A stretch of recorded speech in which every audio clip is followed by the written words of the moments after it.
సమాజం యొక్క లక్షణాలు చెప్తున్నాం. Salient features of the Indian సొసైటీలో సేలియంట్ ఫీచర్స్ ఏమున్నాయి?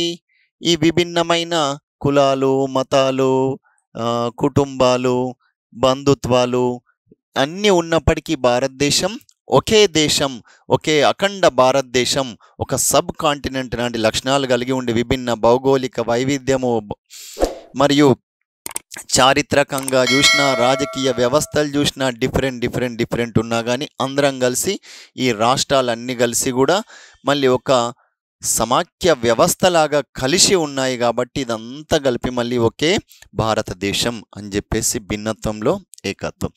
మరి ఓన్లీ సమాజం యొక్క లక్షణాలు చూస్తే సమాజానికి ఏముంటుందంటే ఒక ప్రత్యేకమైన భౌగోళిక సరిహద్దు అనేది ఉంటుంది. సమాజానికి ఏముంటుంది?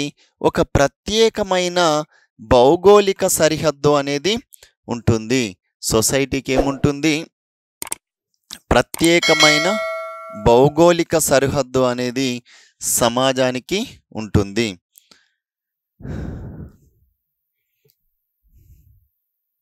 ఈ సొసైటీలో అండ్ కమ్యూనిటీ అందరు కలిసి ఏముంటుంది? సమాజానికి ఒక ప్రత్యేకమైన భౌగోళిక సరిహద్దుతోని కూడి ఉండి ఇలా అందరూ సొసైటీలో కమ్యూనిటీ మెంబర్స్ అందరు కలిసి కలిగి ఉంటున్నారు.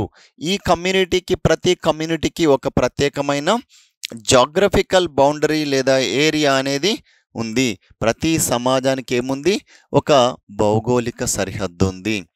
మరి సమాజం అంటే ఏమని చెప్తున్నాము? జనాభా కలిగిన ఒక సమూహము. దీంట్లో ఏముంటాయి? పాపులేషన్ అనేది జనాభా కూడా ఉంటుంది. మానవ జనాభా ఉంటుంది, పశువుల జనాభా ఉంటుంది, అన్నీ ఉంటాయి. అయితే టెరిటోరియల్ బేస్ కూడా ఉంది. మ్యూచువల్ అవేర్నెస్ అని ఉంది. మ్యూచువల్ అవేర్నెస్ ఒకరికొకరు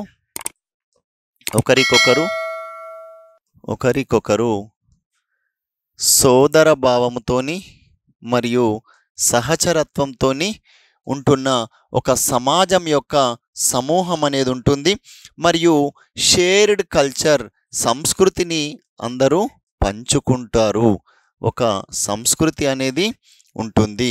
ఈ సంస్కృతిని పంచుకున్న తర్వాత ఒకే రకమైన ఒక ప్రత్యేక మానసిక భావన కలిగి ఉంటారు.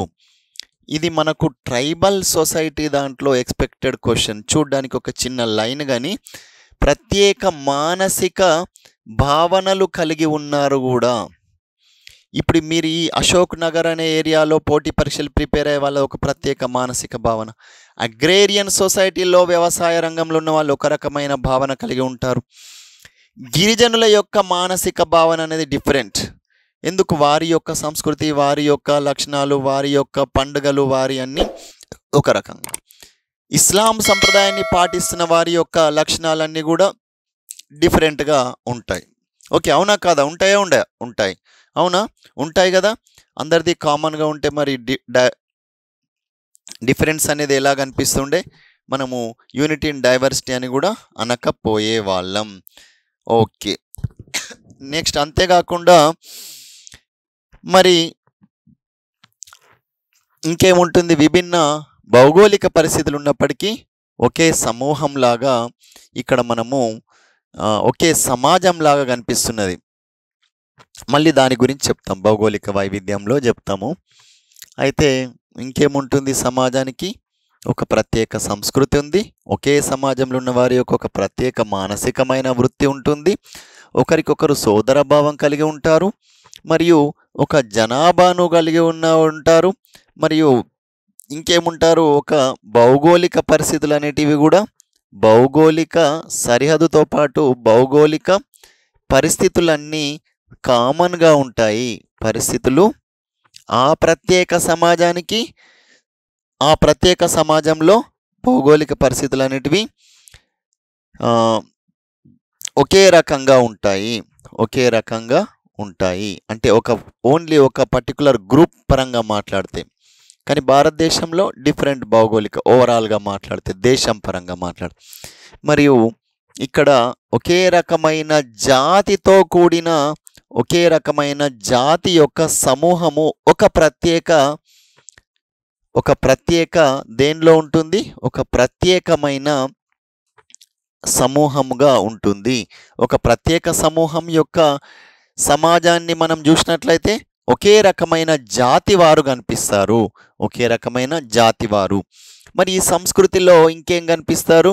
ఒకే రకమైన భాష మాట్లాడేవారు ఉండొచ్చు, మళ్ళీ ఒకటి లేదా అంతకంటే ఎక్కువ భాషలు మాట్లాడేవారు కూడా ఉండొచ్చు.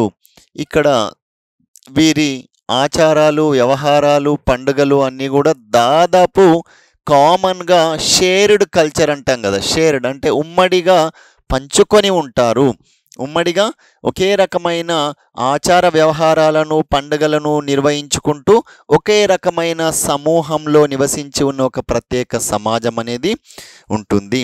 ఓవరాల్ సొసైటీకి, ఒక గ్రూప్కు, ఒక కమ్యూనిటీకి మధ్య భేదం అనేది చెప్తున్నాం. మళ్ళీ ఓవరాల్గా చూస్తే ఇండియాలో డిఫరెంట్ ఫెస్టివల్స్ ఉంటాయి, డిఫరెంట్ కల్చర్స్ ఉంటాయి, డిఫరెంట్ వేషధారణ అనేది ఉంటుంది. రైట్. నెక్స్ట్ ఇంకా ఇండియన్ సొసైటీ అనేది గతంలో చూసినప్పటికీ ఇప్పటికీ చాలా మార్పులు అనేది చోటు చేసుకున్నది. అయితే మనము ఋగ్వేదాల కాలంలో చూసినప్పటికీ, మరియు ఋగ్వేదంలోనే తొలివేద కాలంలో, మలివేద కాలంలో, ఇలా ఒక్కొక్క కాలంలో చూసినట్లయితే వేదాల కాలం నుంచి మొదలుకొని ఇప్పటి వరకు సమాజంలో అనేక పరిస్థితులు చోటు చేసుకున్నాయి. ఫర్ ఎగ్జాంపుల్, ఋగ్వేదాల కాలంలో సమాజం అనేది చూసినట్లయితే అందులో ఒక స్త్రీ యొక్క అంతస్తు సూచినా కానీ, ఇది ఎగ్జామ్లో అడగడం జరిగింది, ఒక స్త్రీ యొక్క అంతస్తు చూస్తే ఆ స్త్రీ అంతస్తు అనేది ఉన్నతంగా ఉండేది. మరి ఇదే స్త్రీ యొక్క అంతస్తు తొలివేద కాలం నుంచి మలివేద కాలం ఎండింగ్ అధర్వణ వేదం కాలం వచ్చేసరికి కొద్దిగా తగ్గింది. కొద్దిగా స్త్రీ యొక్క అంతస్తు అనేది ఉన్నతంగా నుండి కొద్దిగా తగ్గింది. మరి ఏ విధంగా చెప్తున్నావు అని అంటే కొద్దిగా తగ్గిందని, ఇదే స్త్రీ పాఠంలో చెప్పేది ఇప్పుడే చెప్తున్నాము. ఇది మనకు దీంట్లో మరి మనం స్టార్టింగ్ నుండి ఇప్పటి వరకు ఉన్న స్త్రీ గురించి, అప్పుడు సమాజంలో ఉన్న ఆచార వ్యవహారాల గురించి డిస్కస్ చేస్తున్నాం కాబట్టి ఇది స్త్రీ టాపిక్ అయినప్పటికీ కోర్స్ కానీ దీంట్లోనే వస్తుంది. మరి ఈ స్త్రీ మనం గమనించినట్లయితే ఎలా ఉంటుండే? చాలా ఉన్నతంగా ఉండేది. ఈ స్త్రీ ఉన్నతంగా ఉండేదని ఏ విధంగా చెప్తారు? మరి మీరు ఉన్నతంగా ఉండేది అంటే ఫస్ట్ ఫ్లోర్, సెకండ్ ఫ్లోర్లో ఉండడమా, లేదా రాజభవంతుల్లో ఉండడమా? కాదు. మరి ఎలా అంటే ఆ స్త్రీ అనేటామె ఎలా ఉంటుండే? నిర్ణయం తీసుకునే శక్తి అనేది ఉంటుండే. గ్రామ పంచాయతీలలో ఇప్పుడు వార్డు మెంబర్, సర్పంచ్లు ఎట్లుండేనో అప్పుడు ఆ కాలంలోనే స్త్రీ చాలా సభలు, సమితులలో పాల్గొని నిర్ణయాధికారం అనేది కలిగి ఉంటుండే. డెసిషన్ మేకింగ్ పవర్ అనేది also lies in the hands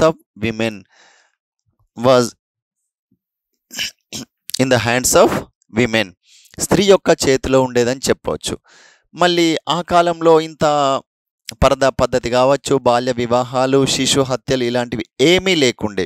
స్త్రీలు పాండిత్యంలో కూడా ప్రావీణ్యం అనేది ఉండేది. స్త్రీలకు పాండిత్యంలో కూడా ప్రావీణ్యం ఉండేది. కితాబులే రాసేటోళ్ళు, పుస్తకాలే రాసేటోళ్ళు మన అక్కలు.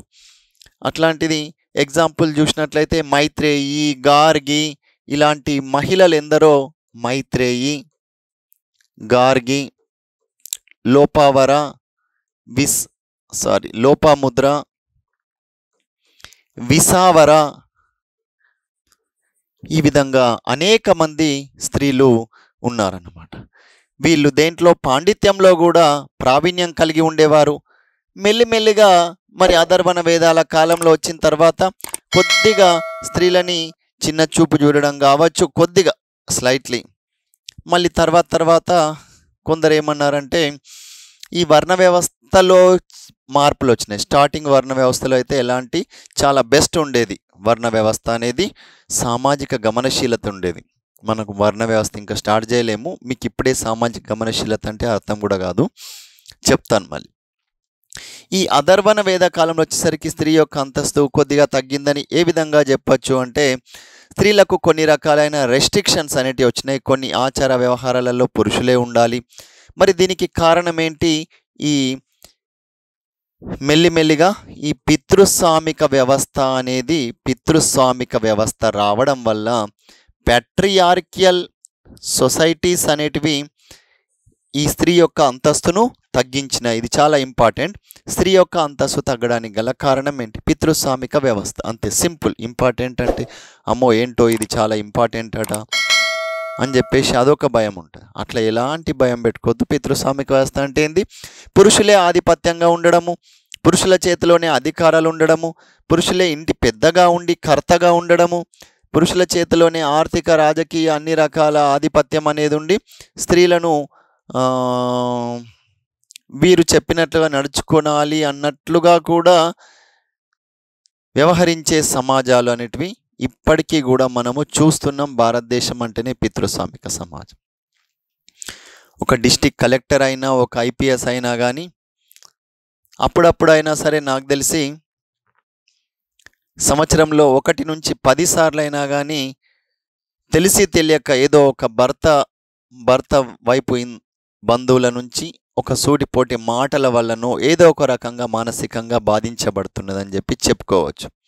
ఏదో ఒక రకంగా సబ్లిమేషన్, స్త్రీ అని చెప్పేసి ఒక చిన్న చూపు, ఎంత ఉన్నత స్థితిలో ఉన్నా కానీ చెప్పేసి ఆమె ఒక రకమైన మానసికంగా అయినా సరే నేను తక్కువ అన్న భావనను స్త్రీకి కలిగించడానికి పురుషులు ఒక డామినెంట్ రోల్ అనేది ప్లే చేస్తున్నారు. అయితే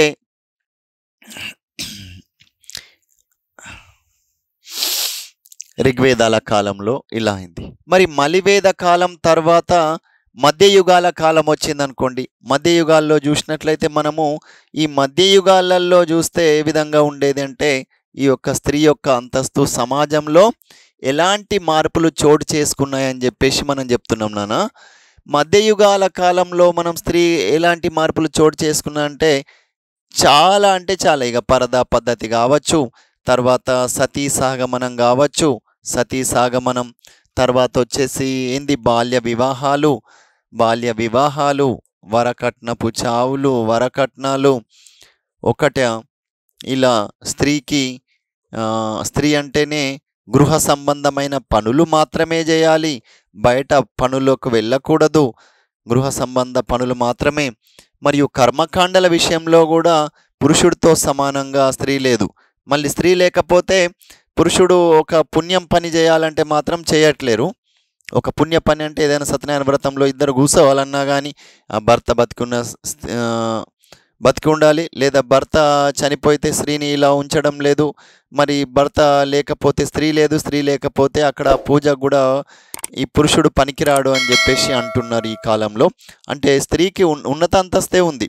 ఆ పురుషుడు ఒక వ్యక్తి ఒక పూజలో కూర్చోవాలంటే కూడా ఒక కర్మకాండలో స్త్రీ కంపల్సరీ ఉండాలి.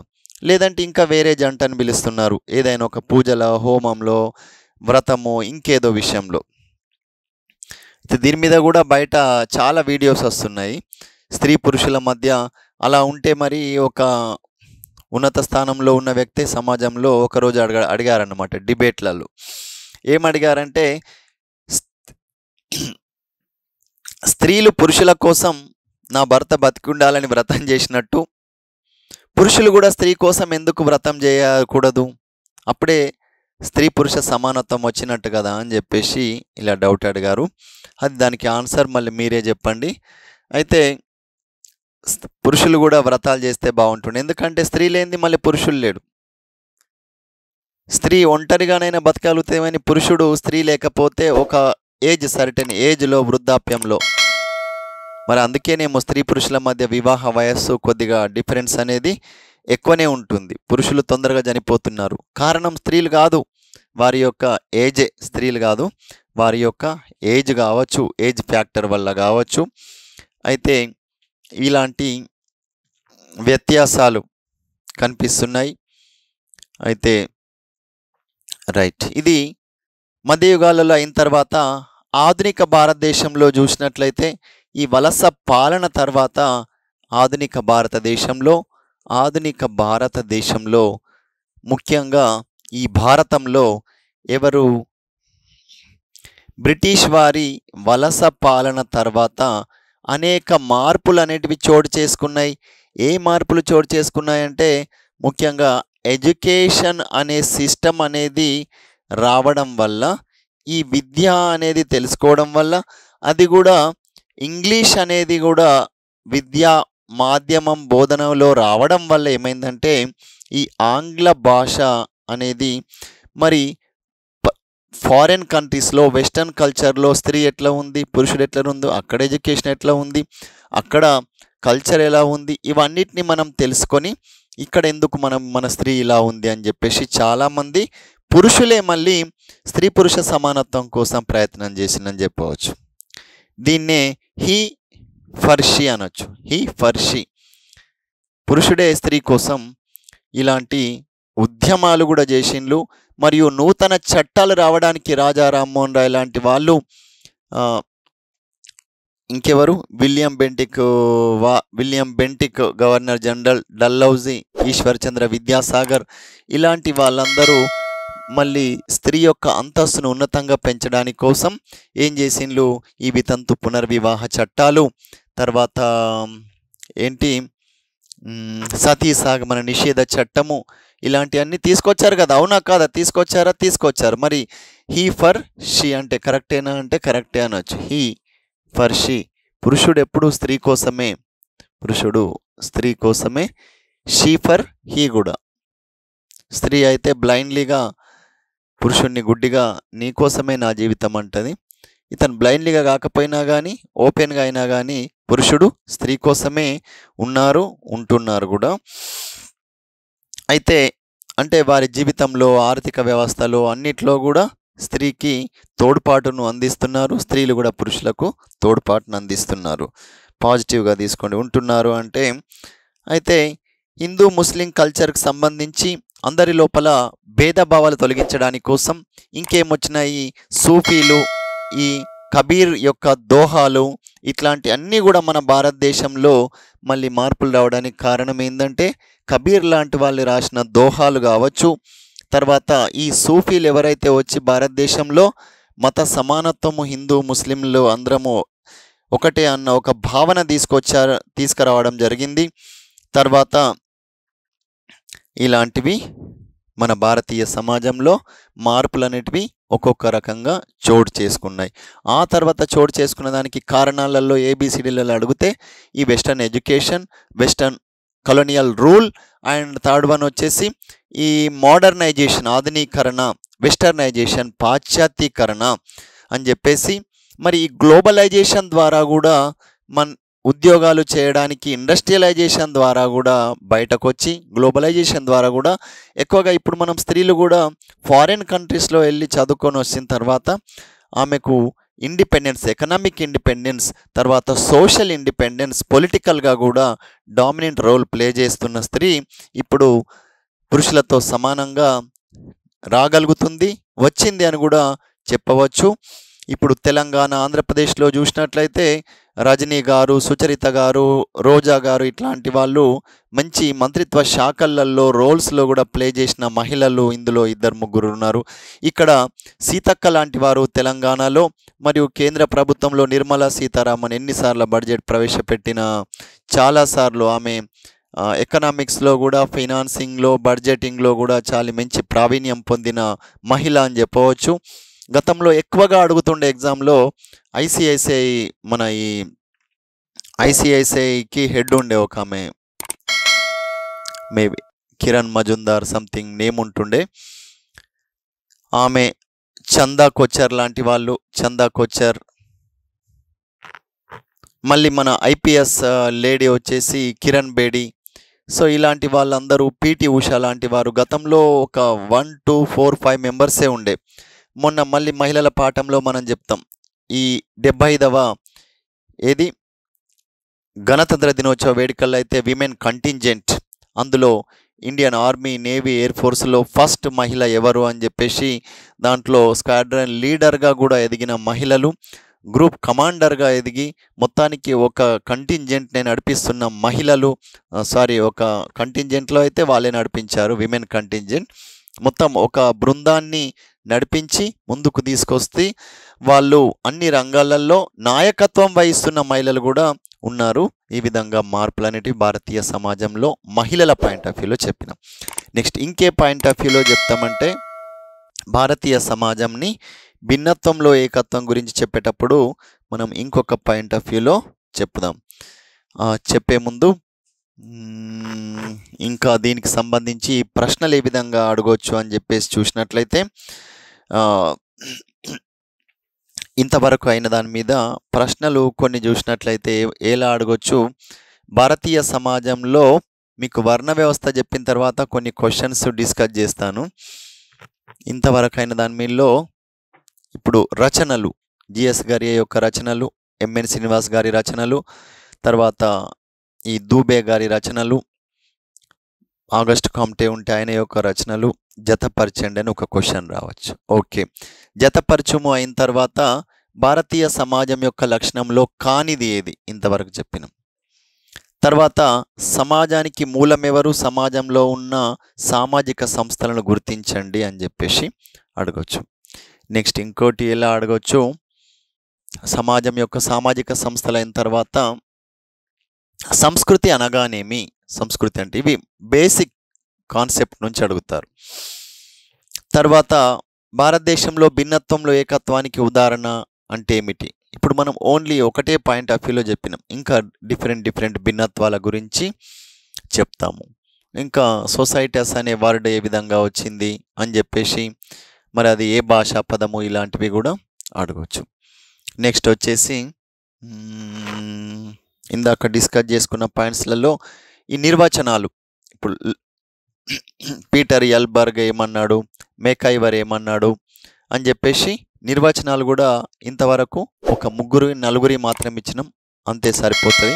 ఇంకా ఒక్కొక్క టాపిక్లో ఒక్కొక్కరిది వస్తుంది. తర్వాత ఇంకా ఇప్పుడు నెక్స్ట్ పాఠం చెప్పేటప్పుడు మనకేం తెలిసి వస్తుందంటే జాతి అంటే ఏంది, తెగ అంటే ఏంది, కులం అంటే ఏంది, ఎథనిసిటీ అంటే ఏంది, రేసిజం, రేసియల్ డిస్క్రిమినేషన్, రేస్ అంటే ఏంది, తర్వాత కులం అంటే ఏంది, basic difference between race, caste and ethnicity లేదా ఎథనిక్ అని చెప్పేసి దీని మీద ఉంటుంది. మళ్ళీ దాని తర్వాత వర్ణం అంటే ఏంది, కులం అంటే ఏంది, వర్గం అంటే ఏంది కూడా మనము చర్చించుకుంటాం. దేని మీద, వర్ణము, వర్గము, కులము, వర్ణము, కులము, వర్గము అని చెప్పేసి. ఇంకేం చెప్పుకోబోతున్నాము, జాతి అంటే ఏంది, రేస్, కులం అంటే ఏంది, కాస్ట్, తెగ అంటే ఏంది, ఎథనిక్ గ్రూప్ లేదా ఎథనిసిటీ అంటే ఏంది అని చెప్పేసి. దీని ద్వారా వచ్చిన రేసిజం, క్యాస్టిజం, ఎథనిసిటీ అంటే ఏంటి, ఎథనిక్ బేస్డ్ కాన్ఫ్లిక్ట్స్ ఏ విధంగా వస్తున్నాయి ఎథనిసిటీ బేస్డ్గా, అలాంటి విషయాలను ఇంకా కొంచెం ఎలాబరేట్ చేసి చెప్పుకుంటాము. ఇంకేం చెప్పుకుంటున్నాము, భౌగోళిక వైవిధ్యం ఏ విధంగా ఉంది, తర్వాత జాతిపరమైన వైవిధ్యము, ఈ జాతులలో ఎన్ని రకాల భారతదేశంలో జాతులు ఉన్నాయి, ఈ జాతుల వైవిధ్యానికి సంబంధించి కంపల్సరీ ఒక క్వశ్చన్ 50 మార్కులలో చెప్పుకుంటున్న దీంట్లో నుంచి మనం ఫస్ట్ యూనిట్లో 10 టాపిక్లలో మొదటి యూనిట్లోనే ఉన్నాము. ఇంత క్లియర్గా, ఫుల్ లెంత్గా, డెప్త్గా, మంచిగా మనము డిస్కషన్ చేసుకుంటున్నాము. అస్సలే నెగ్లెక్ట్ చేయొద్దు. ఇండియన్ సొసైటీ అంటే చాలామంది నెగ్లెక్ట్ చేసి లాస్ట్ టైంలో సార్ మీ క్లాసులు ఉంటే ఇవ్వండి, మీ బుక్ ఉంటే ఇవ్వండి, ఇట్లాంటి మాటలు చాలామంది అడుగుతూ ఉంటారు. డిసైడింగ్ ఫ్యాక్టర్ అని చెప్పి చెప్పవచ్చు. ఈ సబ్జెక్ట్ వచ్చేసి డిసైడింగ్ ఫ్యాక్టర్. కొందరికి ఒక్కసారి వింటే అర్థం కాదు. నేను నిన్ననే ఈ విజయవాడ, అంతకంటే ముందు అనంతపురంలో వెళ్ళొచ్చిన తర్వాత, వెళ్ళి రాకముందు పిల్లలు చాలా హ్యాపీ ఫీల్ అయ్యారు. ఏంటంటే మేము ఓన్గా చదువుకున్నాం సార్, 30 మార్కులే కదా, కొత్తది ఎవరికి తెలియదు కదా అనుకున్నారు.